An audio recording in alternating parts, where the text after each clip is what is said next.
आपका चैप्टर है क्षेत्रीय आकांक्षाएं।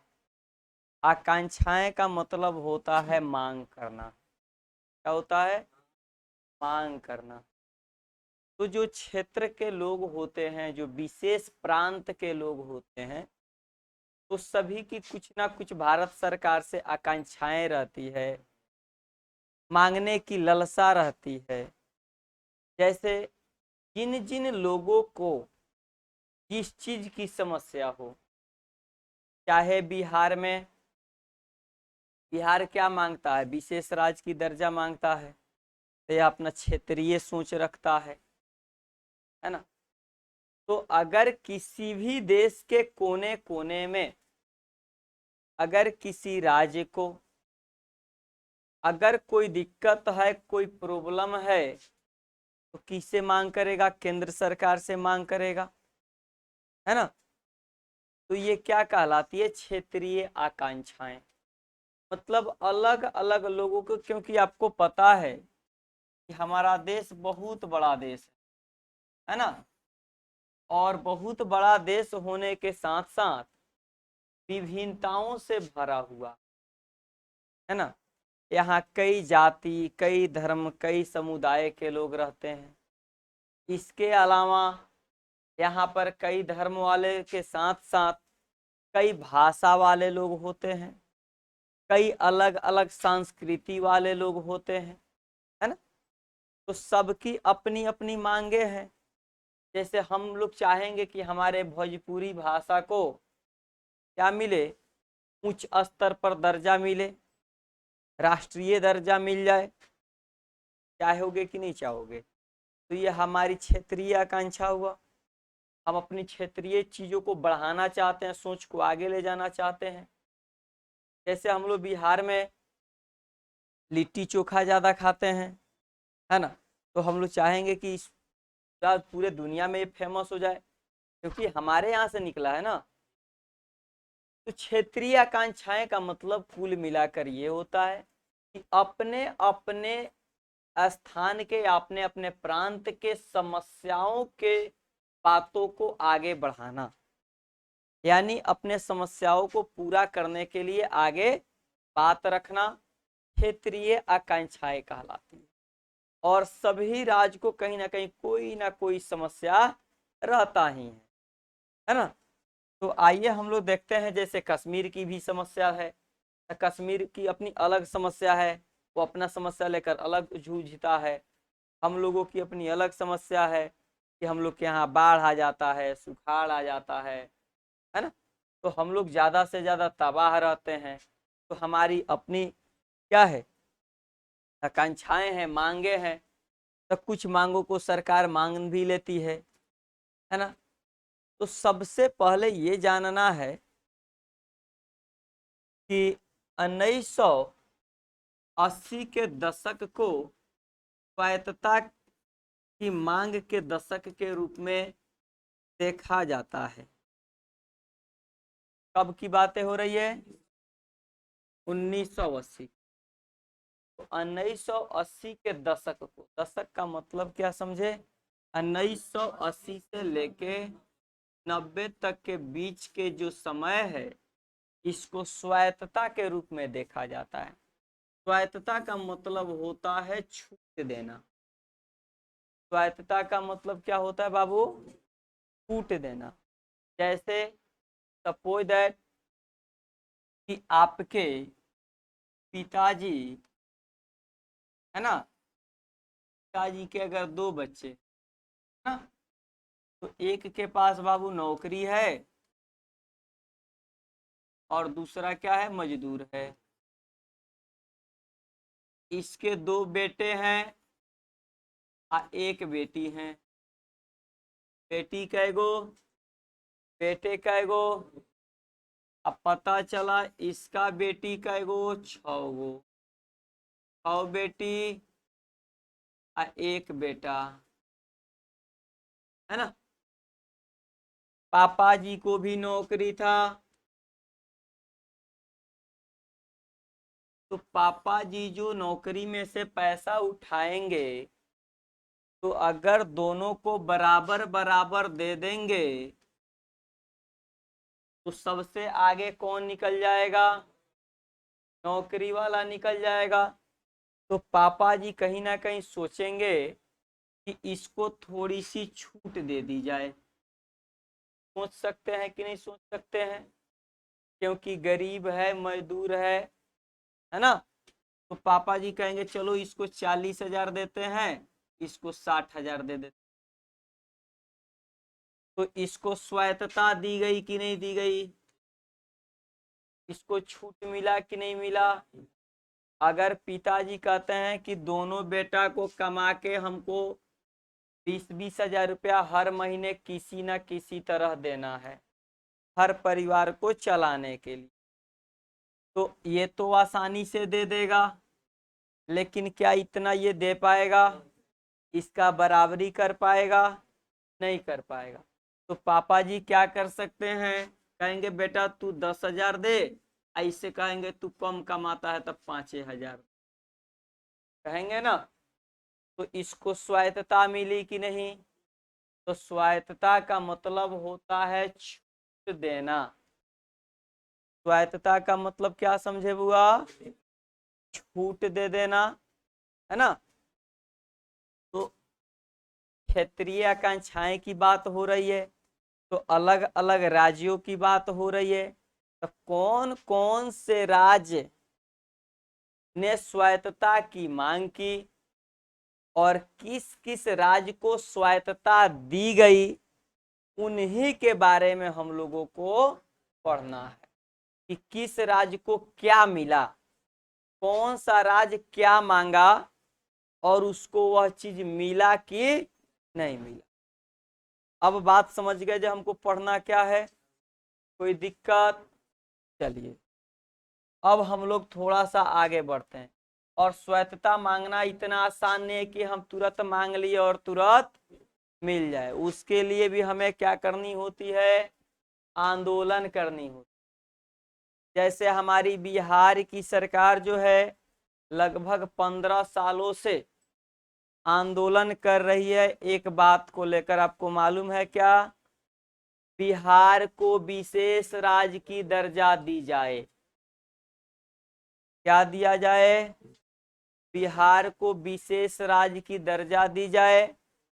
मतलब भारत सरकार जितनी रुपया सभी सरकार को देती है, अगर विशेष राज्य की दर्जा बिहार को मिल जाए तो क्या देना होगा? भारत सरकार को उन सभी को अगर 10-10 रुपया देती है तो बिहार को 20 रुपया 30 रुपया देना पड़ेगा।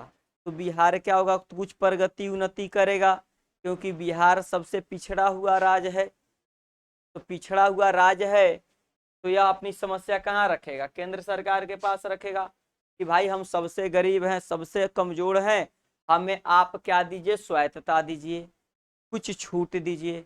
लेकिन क्या हमारी विशेष राज्य की दर्जा की मांग हो पाती है? नहीं मिल पाती है।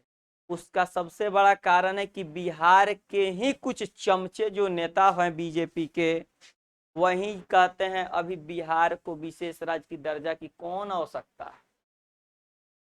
मतलब जो विरोध में रहता है वो मांग करता है, आज जैसे वो सत्ता में जाता है बस वो चुप हो जाता है ना। सरकार से विरोध करना नहीं चाहता है, क्योंकि विरोध करना होगा सरकार का तो सरकार के आप नजर में खराब हो जाओगे।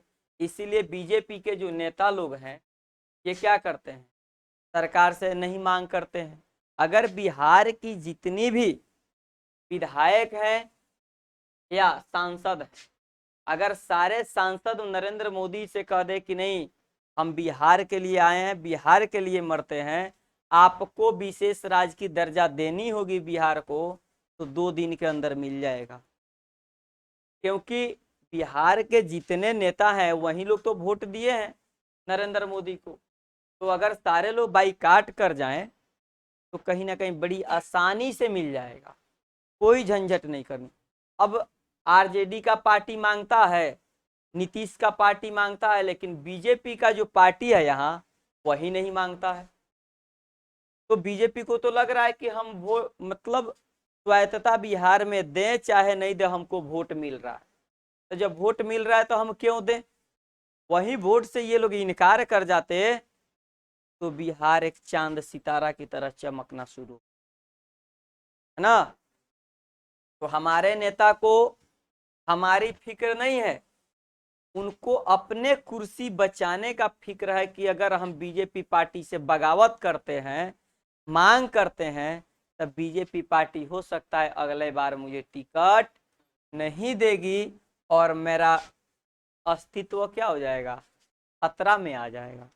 तो नेता लोग क्या कर रहे हैं, हमारे जनता के लिए नहीं काम कर रहे हैं, वो अपने कुर्सी बचाने के लिए। यही कारण है कि हमारी बिहार की यह हालत बनी हुई है।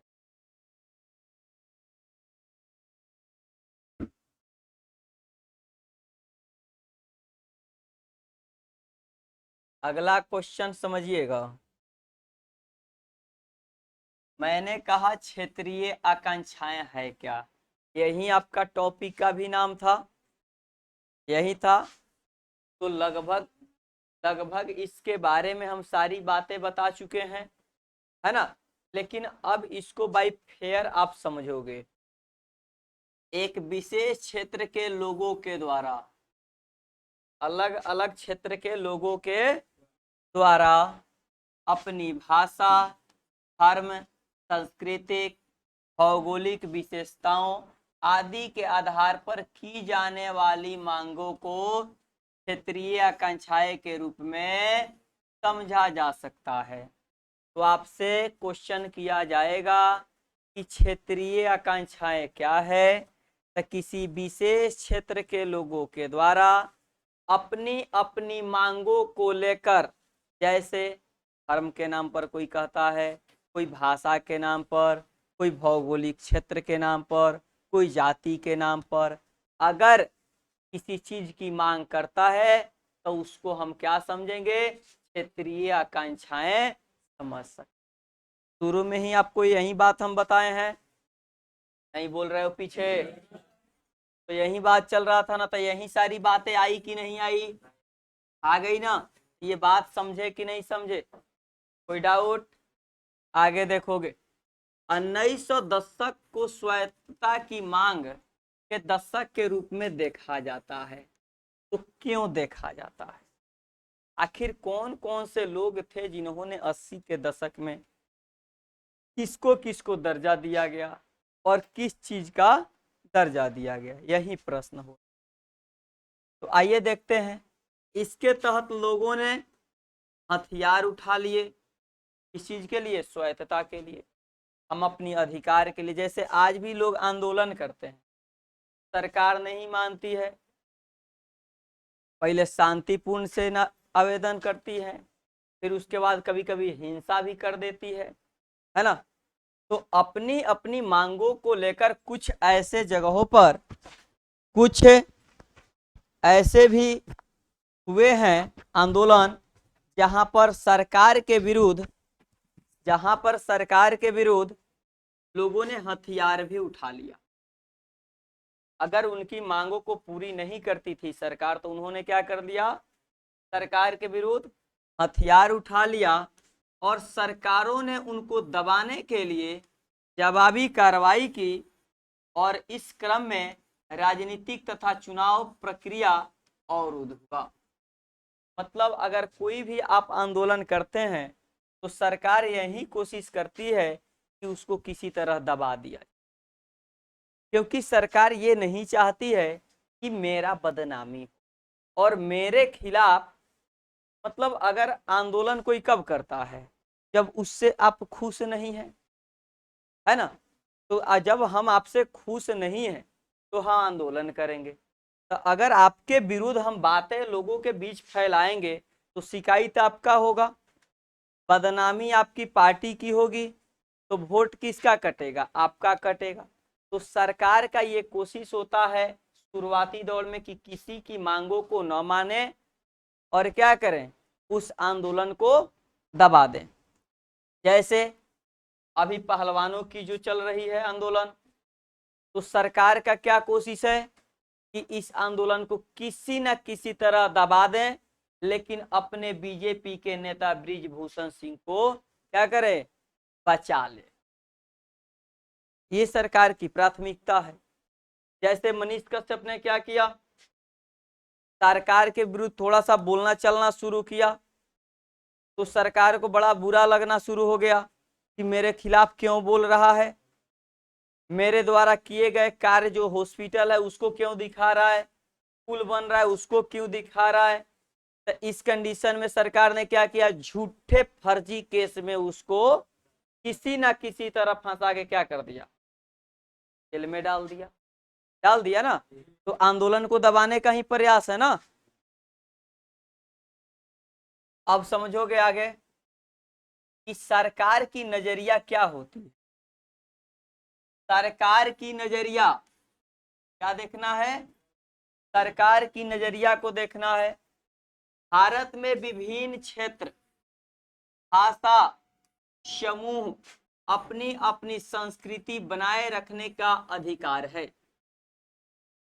भारत सरकार ने सबको अपनी अपनी अधिकार दे रखा है कि आप अपने क्षेत्र में अपनी भाषा बोल सकते हैं। क्या आपको किसी सरकार ने आके कहा कि नहीं हिंदी राष्ट्रीय भाषा है तो तुम भोजपुरी काहे बोलता है कोई नहीं। तो सरकार ने क्या किया, सबको अपनी अपनी भाषा बोलने का छूट दे रखा है। आप बोलते हो ना, किसी को जोर जबरदस्ती नहीं ना, नहीं तो हिंदी बोलो है, जबकि हमारा राष्ट्रीय भाषा क्या है, तो हिंदी बोलनी चाहिए। लेकिन सरकार ने हमें क्या दे रखा है, स्वायत्तता दे रखा है कि आप अपने अपने राज्यों में, अपने अपने क्षेत्रों में आप अपनी मर्जी से अपनी भाषा बोल सकते हैं। क्लियर हुआ। आप अपना समूह बना सकते हैं, संगठन बना सकते हैं, आप अपनी संस्कृति रख सकते हैं। ये नहीं है कि जिस तरह बिहार वाले जो कपड़ा पहनते हैं वहीं हिमाचल प्रदेश वाले पहने, वहीं जम्मू कश्मीर वाले पहने। जिस भगवान देवी देवता की आप पूजा करते हो, यह लिमिट नहीं है कि इस देश के सारे राज्यों के लोग उसी भगवान, उसी देवी देवता और उसी कल्चर को माने।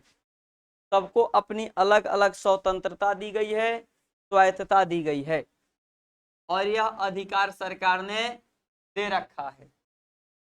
भारतीय राष्ट्रवाद में एकता विविधता के बीच संतुलित साधने की कोशिश। भारत ने क्या कर रखा है कि राष्ट्रवाद ने, जबकि भारत इतनी विविधता वाला देश है, इतनी जाति है, इतनी धर्म है, इतना अलग अलग भाषा है, संस्कृति है, फिर भी भारत में एकता है। हम भले कितना हूं अपने जाति धर्म के सब भाषा के नाम पर लड़ते रहते हैं, लेकिन जहां हमारी राष्ट्र की बात आती है, जहां एकता की बात आती है, हम सभी भारतवासी एक हो जाते हैं अपने भारत माता की रक्षा के लिए।